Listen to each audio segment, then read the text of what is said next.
उपासक अपने उपास्य देव में तन मन प्राण सर्वस्व समर्पित कर देता है तो उपास्य देव उससे एक क्षण भी दूर नहीं रहते। यही उपासना का अर्थ है। सदैव अपने इष्ट के समीप रहना उपासना, समीप रहना भाव से, तन से। हमारा तन उनकी सेवा में, मन उनके भाव में, वाणी उनके नाम गुण कीर्तन गायन में, श्रवणेन्द्रिय उनके श्रवण गुणों का करना, नाम कीर्तन का करना, नाम जप का श्रवण करना, साक्षात भगवत स्वरूप हो जाता है। जो है वही प्रकाशित हो जाता है। ये भटकना इसी जन्म में सुधर सकता है, पशु पक्षी आदि योनियों में नहीं। इसलिए सावधान होकर के एक एक क्षण, एक एक श्वास, एक एक वृत्ति राधा नाम में लगा दो, खुद परिणाम देख लोगे। श्री कृष्णचंद्र को कोई अपनी तपस्या के द्वारा यज्ञ दान वेदाध्ययन तीर्थ स्नान आदि के द्वारा कभी वशीभूत नहीं कर सकता। और निश्चित किया हुआ मूल्य राधा नाम है। जो राधा राधा राधा वो प्रभु को अधीन कर लेता है।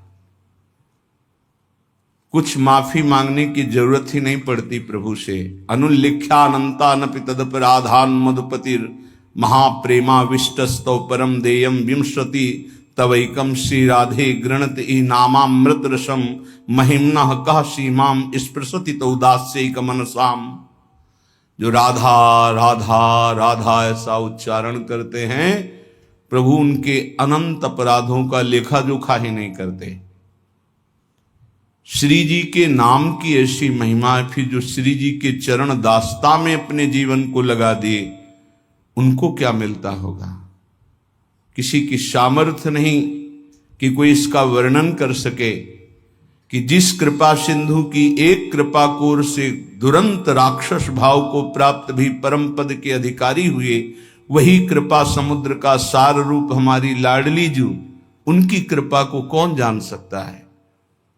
जैसे प्रभु श्री कृष्णचंद्र जी को रिझाने के लिए एकमात्र उपाय है अनन्यता, ऐसे प्रियाजू को रिझाने के लिए एकमात्र उपाय है दैन्यता।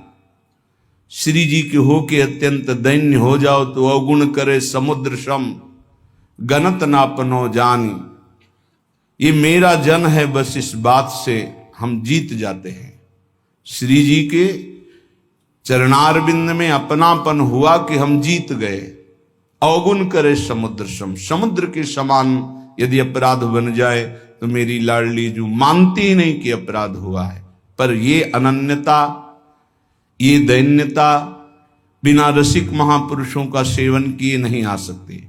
और बिना वृंदावन के रसिक जनों का संग नहीं मिल सकता। वृंदावन की कृपा के बिना विशुद्ध प्रिया प्रीतम के अनुराग में जिनका मन लगा हुआ है, ऐसे रसिकों का संग नहीं मिल सकता। वो मिलेगा तो वृंदावन की कृपा से। कभी भी कहीं भी किसी को भी यदि ये सौभाग्य मिला तो पहले वृंदावन की कृपा हुई, तब ये सौभाग्य मिला।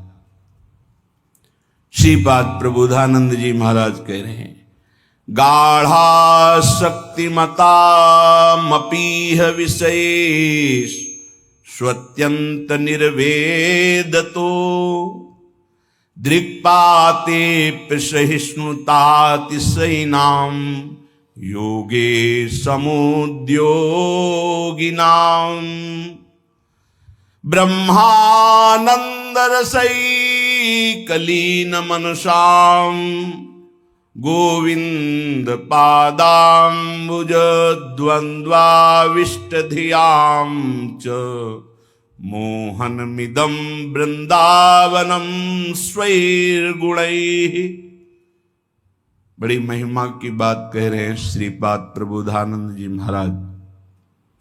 स्वैर्गुणैः मोहनोपि, अपने प्रभाव से तुम्हारे मन और चित्त को मोहित करके प्रियालाल के चरणों में समर्पित कर देगा। ये वृंदावन का प्रभाव है। जब अपने को सबसे दीन समझा जाए, नाम जापक अपने को सबसे दीन समझे, मैं सबसे नीच, ओ ऐसा आप सत्य मानिएगा। जो नाम जापक है वो कोई बनावटी नहीं कि वो बनावटी बोलते मैं अधम हूं, मैं दीन हूं, मैं नीच हूं, ऐसी बात नहीं। अनुभव होता है प्रभु की कृपा कहां और कहां मैं नीच, ऐसा दोनों का तारतम्य अनुभव होता है। अहंकार के कारण आपको अनुभव में नहीं आ सकता, लेकिन जब अहंकार रहित होगे तो दिखाई देगा कहां प्रभु की अपार कृपा और कहां अपनी अधमता, दोनों का।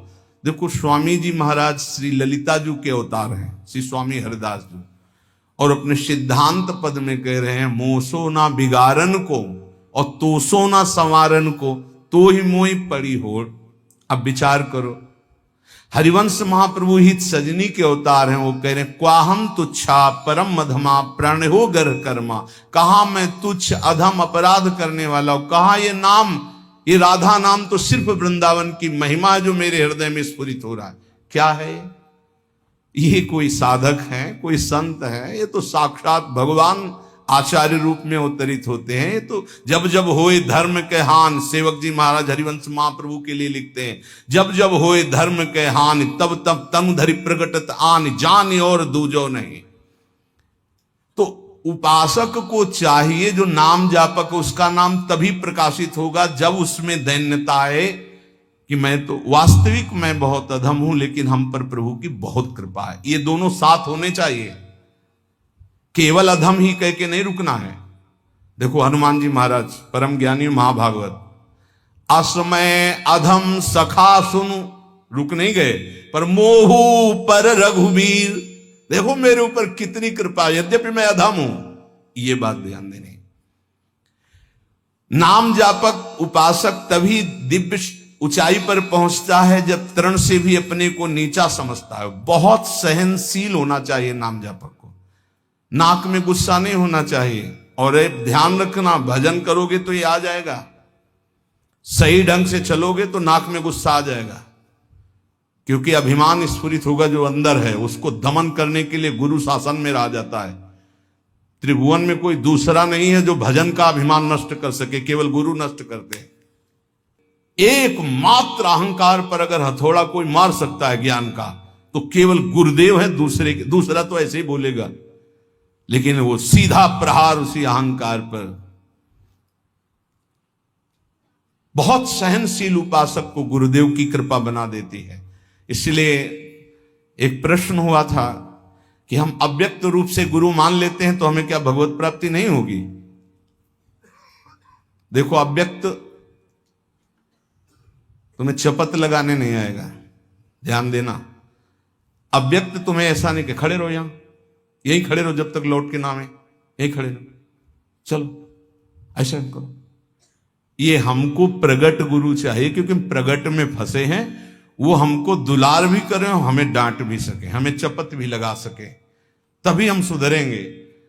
मान लो हम अव्यक्त गुरु मान लेते हैं तो जो मन आया सो कर रहे हैं, वो समझा। अव्यक्त गुरु तुमको कौन ऐसा है जिसको उपदेश नहीं कर रहे? आप बुरा करने चलते हो, अव्यक्त गुरु अंदर रोकते, मान पाते हो आप?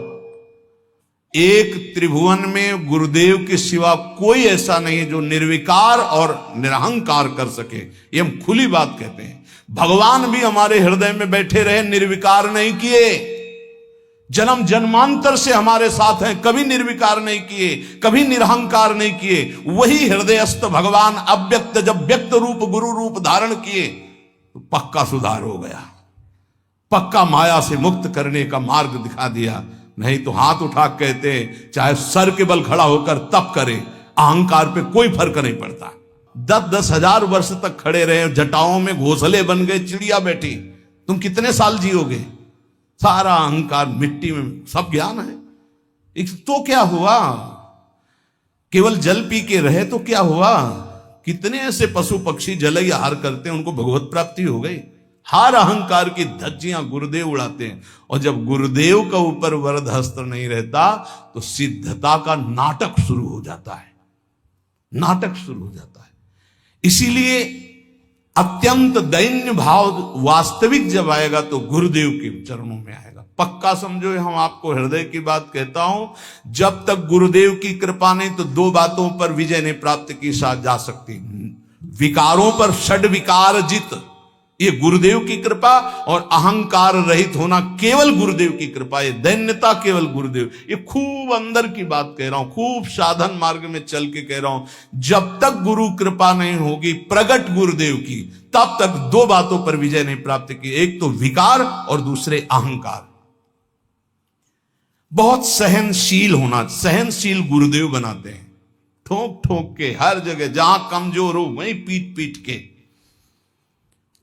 दूसरों को मान देना और स्वयं अमानी रहना, यह गुरुदेव की कृपा से ही आता है। जो शुद्ध रसिक महापुरुष भगवत प्रेम में डूबे हुए हैं, वही अमानिना मान देन स्थिति प्रदान करते हैं। ये स्थिति बनावटी नहीं होगा, बनावटी टिक नहीं पाएगा।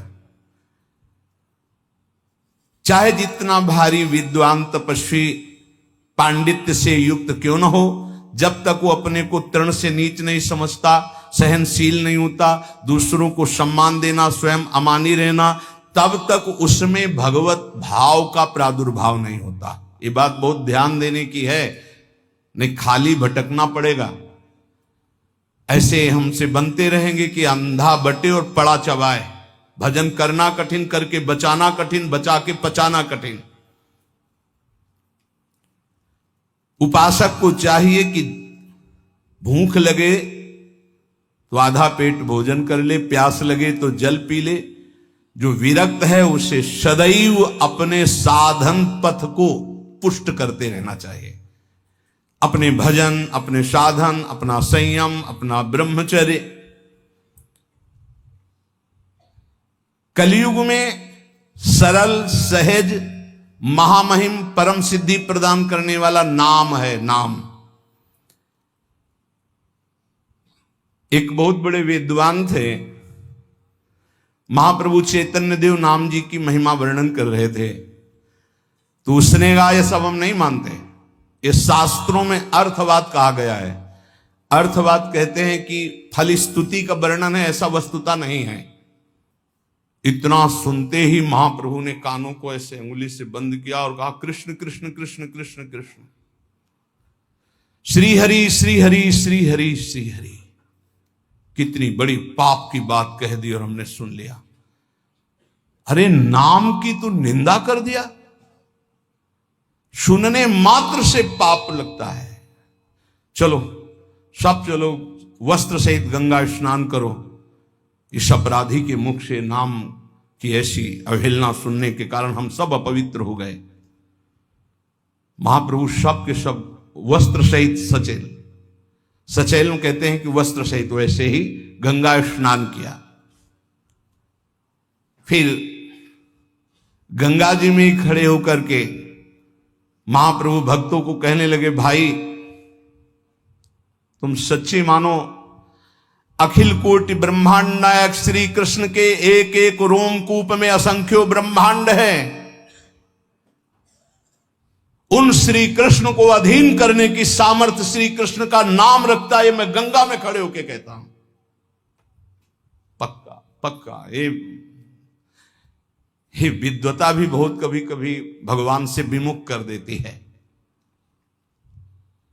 एक श्वास में एक नाम ले लिया, कृष्ण, राधा, राम, हरि। भारी पड़ जाएगा तुम्हारे हिसाब में जब तुम्हारा शरीर छूटेगा और तुम्हारे रजिस्टर को देखा जाएगा तो एक कृष्ण नाम निकलेगा, तो वो तुम्हें तार देगा। एक कृष्ण नाम, ये ध्रुवदास जी महाराज कह रहे हैं, एक नाम त्रैलोक ही तारे, जो ना ले सो जन्म ही हारे। पूरे जन्म में यदि भगवान नाम नहीं लिया तो व्यर्थ चला गया जन्म। और जिसने एक बार कृष्ण कहा, राधा कहा, हरि कहा, भारी पड़ जाएगा। यमराज जी महाभागवत हैं, एक नाम की कीमत क्या है, पूरा त्रिभुवन नहीं है, वो विजय को प्राप्त होगा। असंख्य ब्रह्मांडों के स्वामी अजित को जो जीत ले वो है नाम। कोई योग के द्वारा उनको वशीभूत नहीं कर सकता, तपस्या के द्वारा नहीं करता, तत्वों की संख्या की गणना करके सांख्य योग के द्वारा उनको वशीभूत नहीं कर सकता। अगर कोई आज तक वशीभूत किया है तो नाम जापक ने किया है। सुमीर पवन सुत पावन नामू, अपने बस कर राखे नाम। ये नामापराध में 10 नामापराध में एक अपराध है नाम में अर्थवाद की भावना करना। इसलिए जो भक्ति विहीन, उनकी कभी बातें नहीं सुननी चाहिए। बड़े बड़े मंत्रों का जाप, तपस्या, पूजा पाठ, यज्ञ, दान, अनुष्ठान कोई भी नाम की बराबरी नहीं कर सकता। गंगा में खड़े होकर महाप्रभु चैतन्य देव कह रहे हैं, स्वयं भगवान श्री कृष्ण चंद्रजू कह रहे हैं, न साध्यति माम योगो न सांख्यम धर्म उद्धव न स्वाध्याय तपस्त्यागो यथा भक्तिर ममोर्जिता। भक्ति का स्वरूप क्या है? देवर्षि नारद तदर्पिता अखिलाचारिता तद स्मरणेन परम व्याकुलते। हर समय भगवान का स्मरण करते हुए अपने कर्तव्य कर्म को भगवान को समर्पित करना, यह उत्तम भक्ति का लक्षण है। और यही मनुष्य जीवन का परम लाभ है कि प्रभु के चरणों में प्रीति हो जाए। यही ज्ञान का, योग का, धर्म का, कर्म का, सबका फल है। अगर ये नहीं तो बड़ी दुर्गति है। एक बड़ा पशु चलने में असमर्थ, उसके गुदा द्वार से पीछे से कई नोच नोच के उसे खा रहे हैं, और वो केवल चिल्ला रहा है, ना भाग पा रहा, ना कोई बचाने वाला नहीं। साहब वैसे जिंदा पीछे से नोचे। अब जब तक उसके प्राण रहेंगे कितना भयानक कष्ट पा रहा है। थोड़ा थोड़ा नोच नोच कर खा, विशाल पशु है, भैंसा उठ नहीं सकता, अब उसे खा रहे। जितना छक जाएगा पेट वो चला जाएगा, दूसरा आएगा खाएगा वो चला जाएगा, जब तक उसके प्राण नहीं निकलेंगे। भयंकर कष्ट पा रहा है। ये प्रत्यक्ष यहां की दशा है। नरक आदि की तो कितनी उद्धार कर लो मानव जीवन में, ये मनोरंजन के लिए नहीं है। बहुत भयावह संसार है जिसे तुम देख नहीं पा रहे हो।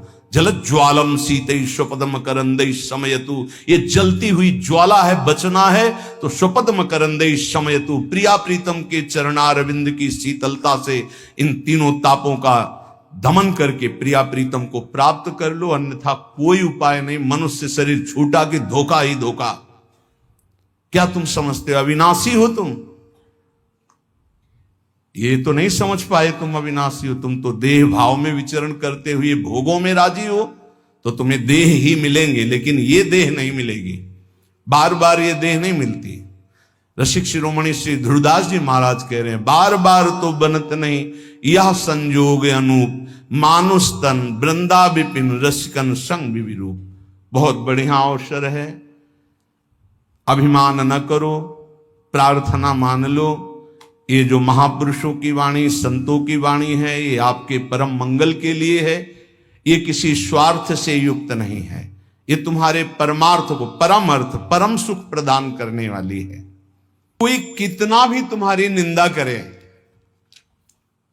क्षमा शस्त्रम करे यस्य दुर्जना किम करिष्यति, अतृणे पतितो वन्ही स्वयमेवोप शाम्यति। वैष्णव के पास एक महान अस्त्र है जिससे वो दूसरों को परास्त करता है। क्या? क्षमा।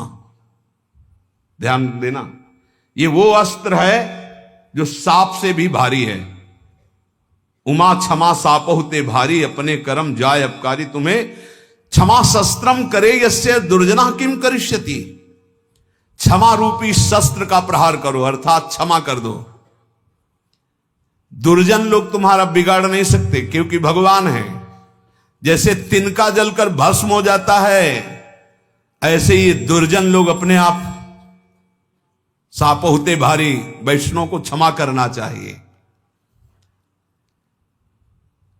कहते हैं कि जैसे छात्र क्लास में पढ़ता है, जब उसकी क्लास बदलने का समय आता है तो उसकी परीक्षा होती है, ऐसे साधु वैष्णव की परीक्षा होती है।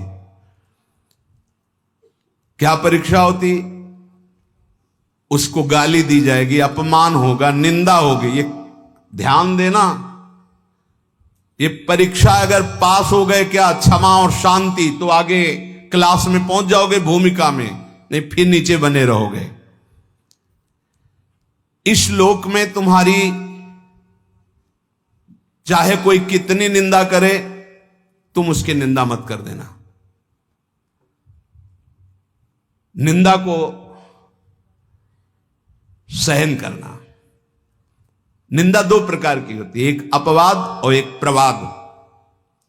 महाप्रभु चैतन्य देव कहते, अगर बुरा काम तुमने किया और फिर उसकी निंदा हो रही है तो ठीक हो रही है, तुम्हें बचना चाहिए, उसमें भी तुम्हें नाराज होने की जरूरत नहीं। और अगर तुमने बुरा काम नहीं किया और तुम्हारी निंदा हो रही तो बहुत ठीक हो रहा है, तुम्हारा भारी प्रारब्ध जो शरीर में दंड मिलने वाला था वो निंदा के द्वारा काटा जा रहा है। भगवान की विशेष कृपा है। दोनों स्थिति में, प्रवाद और अप्रवाद में भी तुम्हें किसी तरह क्रोध नहीं करना है। बहुत बड़े महापुरुष चरणदास जी महाराज, साधो निंदक मित्र हमारा, निंदक को निकटे ही राखो, हो न देऊ न्यारा, साधो निंदक मित्र हमारा। निंदक नियरे राखिए आंगन कुटी छवाए, कमरे में नहीं बीच आंगन में रखो, उठते बैठते देखे, एक एक दोष वर्णन करे, ये बड़ी बढ़िया बात है। निंदा करने वाले भारी पापों का नाश कर देते, बात मान लो। पर जब निंदा होती है तो ऐसे लगता है जैसे दिया सलाई पेट्रोल डाल के लगा दी गई हो, नहीं छाती। और उसके प्रति यही आएगा कि अगर तप होता तो राखी करके दिखा देते लोगों को। हाँ, ये अगर अंदर वृत्ति है तो भगवदानंद की अनुभूति नहीं होगी, ध्यान रखना। सहना पड़े अपवाद और प्रवाद। अपवाद, यदि गलती हुई है उसकी निंदा हो रही तब तो ठीक ही हो रही, उसमें क्या बोलना है। और अगर गलती नहीं हुई, निंदा हो रही तो बहुत ठीक हो रहा, तुम्हारे प्रारब्ध का नाश हो रहा, पूर्व प्राप्त जो शरीर को दंड मिलता और निंदा देके भुगता दिया गया। कह रहे निंदक को निकट ही रखो, बढ़िया सुविधा देके रख सकते हो। प्रशंसा वाले को रखा जाता है नजदीक। खड़े हो माइक में। तो आप लोगों के बीच में हम ये बड़े गर्व से कहते हैं कि पूज्य महाराज जी का सानिध्य हमारा परिवर्तन कर दिया। और हम ठीक है, और वही माइक से बोलने लगे बड़ा दुर्भाग्य इनका संग मिला। दृष्टि बदल जाए तो कह दे ला, बड़े बड़ों की बात होती है, छोटों की नहीं। निंदा में अच्छे अच्छों की दृष्टि बदल जाती है, रौद्र दृष्टि हो जाती है।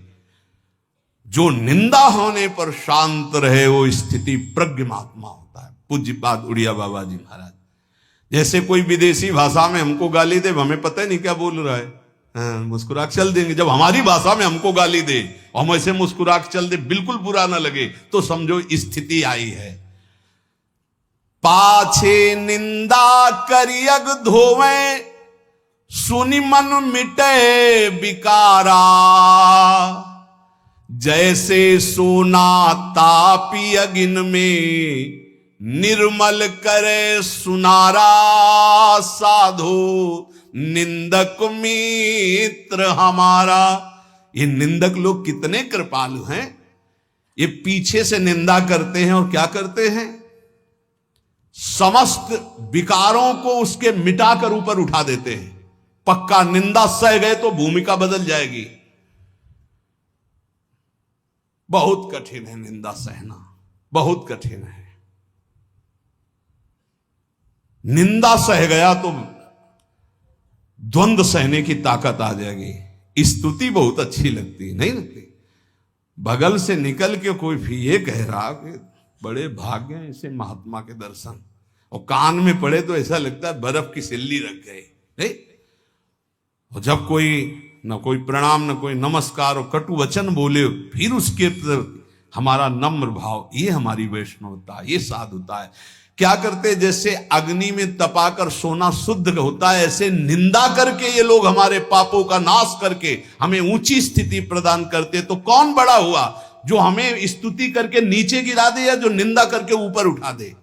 जो ऊपर उठा दे। तो निंदक मित्र हमारा। बोले घन अहरन कसी हीरा निबटे, कीमत लक्ष हजारा। कांच और हीरा की पहचान कैसे होती? एक घन में पहचान होती है। घन लोहे का एक हथौड़ा जैसा होता है, और उसको ऐसे रख के पक्की जगह पे, लोहे पे, और ऊपर से घन मारो। अगर नकली हीरा है तो छार छार हो जाएगा, और असली हीरा है तो कुछ फर्क नहीं पड़ेगा। तो बोले असली संत में जहां गाली गलौज निंदा अपमान करो कोई फर्क नहीं पड़ा, अगर टूट गया तो नकली हीरा था, असली हीरा नहीं। घन अहरन कसी हीरा निपटे, तो कीमत लक्ष हजारा। ऐसे जाचत दुष्ट संत को, करन जगत उजियारा। साधो निंदक मित्र हमारा। ये भगवान से मिलाने वाले बनते, निंदा करने वाले। ये दुष्ट जन जो निंदा करते हैं, ये हमें भगवत प्राप्ति कराते हैं। इनके चरणों में कोटि कोटि प्रणाम। ये संसार में फंसने नहीं देते, छोटी सी छोटी गलती सामने रख करके हमको भगवान से मिला देते हैं, हमारे पापों का नाश कर देते हैं, हमारी बाधाओं का नाश कर देते हैं। जोग यज्ञ जप पाप कटन ही तू करे, सकल संसारा। और बिन करनी मम करम कठिन, सब मेटे निंदक प्यारा। कितनी बढ़िया बात। बड़ी बड़ी साधनाओं से पाप नष्ट करने का प्रयास किया जाता है, लेकिन निंदक, हम कुछ प्रयास भी नहीं कर रहे, हमारे सारे पाप नष्ट कर रहा है निंदा करके। कितना प्यारा मित्र है। बिन करनी मम करम कठिन, सब मेटे निंदक प्यारा।